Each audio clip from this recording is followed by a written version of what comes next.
In this video, I'll show you how to compute antiderivatives for several types of functions: 1 over x, trig functions, and exponential functions.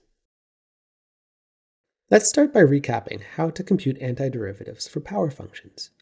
In our notation, capital F denotes an antiderivative of a function little f, and c represents any real number, like 17 or pi. The rules for dealing with power functions is that if f of x equals x to some power p, then, to compute its antiderivative, you add 1 to the exponent and divide by the new exponent. And, to be more general, you can add a constant c. And if f of x is a constant function k, then its antiderivative is equal to kx plus c. And there is one important caveat. We could only do this when the power was not equal to -1. What could we do to compute an antiderivative in this situation? Our goal is to find the antiderivative for x to the -1. X to the -1 can also be written as 1 over x. Can you think of a function whose derivative is 1 over x? You might have recalled that the derivative of natural log of x is 1 over x. So, an antiderivative of 1 over x is natural log of x plus c. There's an issue here, though.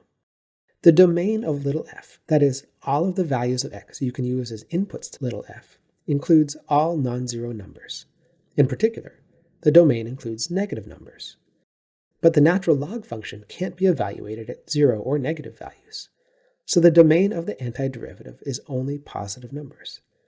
We'd like the domain of the antiderivative to match that of little f, so we need to come up with an antiderivative for all non-zero values of x. If you think about what the graph of the natural log of x looks like, you can see that it is only defined for positive values of x. One way to let it also be defined for negative values of x is to change this to a natural log of the absolute value of x. Then take a moment to think about what a derivative graph would look like.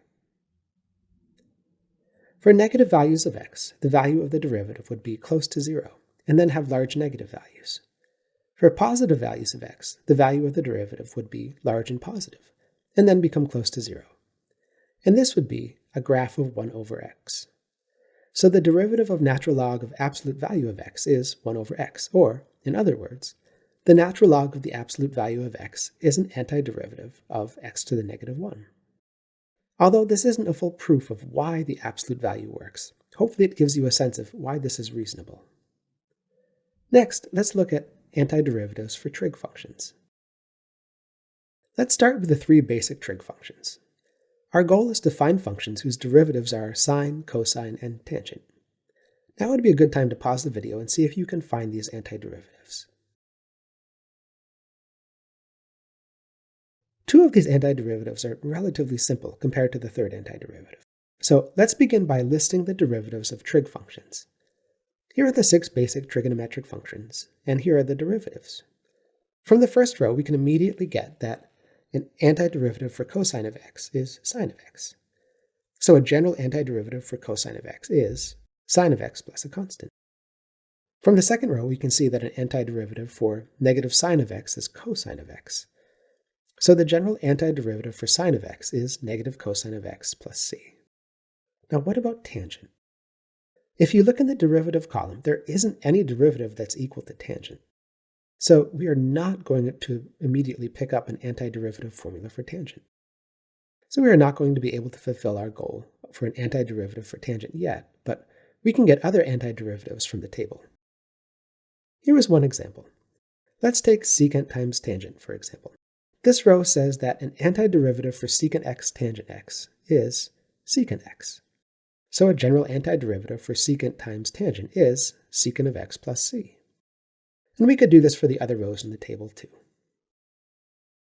Now let's look at antiderivatives for exponential functions. What if f is an exponential of the form b to the x, and we'll keep in mind that b needs to be positive. Our goal is the same as before, finding a function whose derivative is b to the x. Can you think of such a function? You might remember that the derivative of e to the x is itself, so maybe just b to the x would work.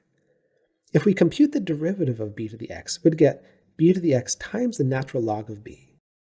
And if you remember that the natural log of b is really just a number, Then we can try dividing by this number. So let's try computing the derivative of 1 over the natural log of b times b to the x. Since 1 over the natural log of b is just a constant, we can rewrite this derivative as 1 over the natural log of b times the derivative of b to the x. And then this derivative is 1 over the natural log of b times b to the x times the natural log of b. After canceling the natural log of b, we get b to the x as the derivative, which matches our original function. So the general antiderivative of the exponential function is 1 over the natural log of b times b to the x plus c, with the assumption that b does not equal 1, because it would make the natural log of b equal to 0. Now let's look back at what we figured out. If capital F is an antiderivative of the function little f, and c is a real number, we already knew how to compute antiderivatives of power and constant functions. Now we have a rule for 1 over x, and we also have rules for sine, cosine, and secant tangent, and there were other rules that we could figure out from the trig table. And we now also have a rule for antiderivatives of exponential functions.